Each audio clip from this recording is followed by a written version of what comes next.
Pebbles Tamil. Hello friends, welcome to Pebbles. நான் உங்கள் கோபி சுதா கோவி சமையல். நம்ம இன்னைக்கு செய்ய போகிறது கொங்கு ஸ்பெஷல் தான். அதாவது என்னன்னா பீர்க்கங்காய் கத்திரிக்காய் வச்சு நம்ம ஒரு டிஷ் செய்ய போகிறோம். இது வந்து தோசை இட்லிக்கு நல்ல ஒரு காம்பினேஷன். அதாவது என்னன்னா கொங்கு சைடு ஈரோடு கோயம்புத்தூர் சைடு போனீங்கன்னா எங்கே போனாலும் நம்ம வந்து இந்த டிஷ் பார்க்கலாம். அதாவது பீர்க்கங்காய் வச்சு ஒரு கடையில் செய்வாங்க, கத்திரிக்காய் வச்சு கடையில் செய்வாங்க, தக்காளி பஜ்ஜியும் பண்ணுவாங்க. அதாவது தக்காளி பஜ்ஜின்னு என்னன்னா தக்காளி வெங்காயத்தை வந்து கடையிறது தான் அது சொல்லுவாங்க. இப்போ வந்து நம்ம ஈஸியாக எப்படி செய்யலாங்கிறத பார்க்கலாம். தேவையான இன்க்ரீடியன்ஸ் பார்த்துக்கலாம். தக்காளி வந்து நம்ம 6 எடுத்துருக்கிறோம். இது கூட பீர்க்கங்காய் 1, பச்சை மிளகாய், கருவேப்பிலை. அது மட்டும் இல்லாமல் வெங்காயத்தை வந்து நம்ம பொடியாக நறுக்கியிருக்கிறோம். இது வந்து ஒரு 4 வெங்காயம் அளவுக்கு நம்ம எடுத்துகிட்டு பொடியாக நறுக்கியிருக்கிறோம். சின்ன வெங்காயம் கூட ஆட் பண்ணிக்கலாம். கத்திரிக்காயை நம்ம பொடியாக நறுக்கிட்டோம். மண் பாத்திரத்தில் ஒரு 4 டேபிள் ஸ்பூன் அளவுக்கு நம்ம நல்லெண்ணெய் விட்டுக்கலாம். இது குவான்டிட்டி ஜாஸ்திங்கிறதுனால நம்ம 4 டேபிள் ஸ்பூன், நீங்கள் கம்மினா கொஞ்சம் கம்மியாகவே ஆட் பண்ணிக்கோங்க. இப்போ எண்ணெய் நல்லா காஞ்சிட்ருக்கு. இதுக்கு ஒரு 1/4 டீஸ்பூன் அளவுக்கு நம்ம கடுகு ஆட் பண்ணிக்கலாம். கடலைப்பருப்பு, உளுத்தம்பருப்பு இது ரெண்டுமே வந்து நம்ம ஒரு 1/2 டீஸ்பூன்லேருந்து ஆட் பண்ணிக்கலாம். 1/2 டீஸ்பூன்லேருந்து 1 டீஸ்பூன் ஆட் பண்ணிக்கலாம்.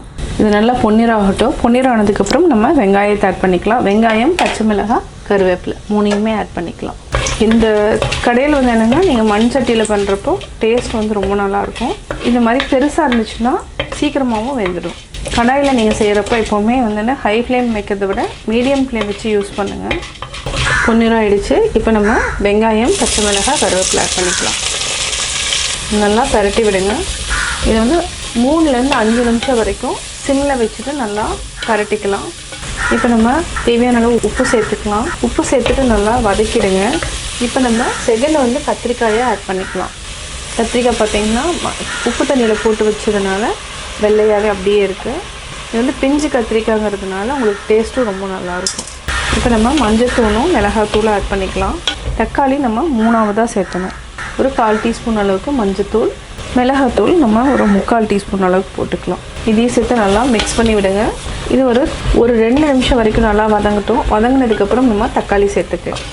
இது ஒரு 50% நல்லா வெந்துடுச்சு. இப்போ நம்ம தக்காளி ஆட் பண்ணிக்கலாம். தண்ணி ஆட் பண்ண வேண்டாம். நல்லா மிக்ஸ் பண்ணி விடுங்க. இதில் வந்து தண்ணி நிறையா இருக்கிறதுனால தண்ணியிலே வந்து கத்திரிக்காயும் சேர்ந்து வெந்துடும். ஜஸ்ட் ஒரு பரட்டி விட்டுட்டு நம்ம பீர்க்கங்காயும் ஆட் பண்ணிக்கலாம். அவ்வளோதான். தேவையான அளவு உப்பு சேர்த்துட்டு மூடி வச்சுருங்க. உப்பு போட்டுனேமே தண்ணி விட ஆரம்பிச்சிடும். இப்போ ஹை ஃப்ளேமுக்கு நம்ம மாற்றிடலாம். ஒரு 3லேருந்து 5 நிமிஷம் வரைக்கும் ஹை ஃப்ளேமில் இருக்கட்டும். அதுக்கப்புறம் நம்ம தண்ணியை ஊற்றி கொஞ்சம் வேக வச்சுக்கலாம். இப்போ மூடி வச்சுக்கலாம்.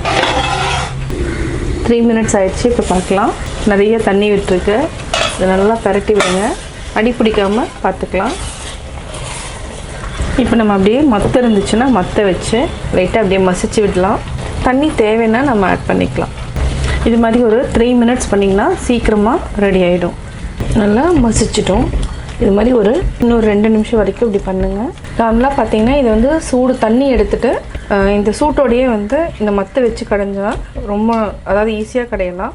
கீழே உட்காந்துட்டு 2 கால் வந்து துணியை வச்சு தான் நம்ம செய்யணும். பட் அது மாதிரி செய்ய முடியாதவங்க இந்த மாதிரியும் பண்ணிக்கலாம். இதுவும் ஈஸியான மெத்தட் தான். இப்போ ஆல்மோஸ்ட் பார்த்திங்கன்னா கடைஞ்சிட்டோம், ரெடி ஆகிடுச்சு. தண்ணி கொஞ்சம் ஊற்றிக்கலாம். இது வந்து கொஞ்சம் நரன்னு இருந்தால் தான் நல்லாயிருக்கும். சட்னி மாதிரி பண்ணாமல் இது கொஞ்சம் நரன்னு இருக்கணும். இப்படி இருந்தால் சாப்பிட்றதுக்கு ரொம்ப நல்லாயிருக்கும். அவ்வளோதான், ரெடி ஆகிடுச்சு. ஆஃப் பண்ணிக்கலாம். பீர்க்கங்காய் கத்திரிக்காய் கடையல் ரெடி. வேறு பாத்திரத்தில் மாற்றிக்கலாம். இட்லி தோசைக்கு ஒரு நல்ல காம்பினேஷன். பீர்க்கங்காய் கத்திரிக்காய் கடையல் ரெடி. இட்லி தோசைக்கு ஒரு நல்ல காம்பினேஷன் கொங்கு ஸ்பெஷல் பீர்க்கங்காய் தக்காளி பஜ்ஜி கடையில் நம்ம எப்படி செஞ்சோங்கிறத பார்த்தீங்க. நீங்களும் வீட்டில் ட்ரை பண்ணி பாருங்கள். பார்த்துட்டு உங்களுடைய கமெண்ட்ஸ் எனக்கு சொல்லுங்கள். லைக் பண்ணுங்கள், ஷேர் பண்ணுங்கள். கோபி சுதா கோவி சமையல் சேனலை சப்ஸ்கிரைப் பண்ணுங்கள். அதாவது என்ன ஸ்வீட் ரெசிபிஸ் பார்க்கணுன்னாலும் பார்க்கலாம். பாயாசம், அதாவது என்ன சப்பாத்திக்கு சைட் டிஷ் நிறையா வந்து செஞ்சுருக்கேன். இதை வந்து பார்த்துட்டு நல்லா என்ஜாய் பண்ணுங்கள். பெபிள்ஸ் தமிழ்.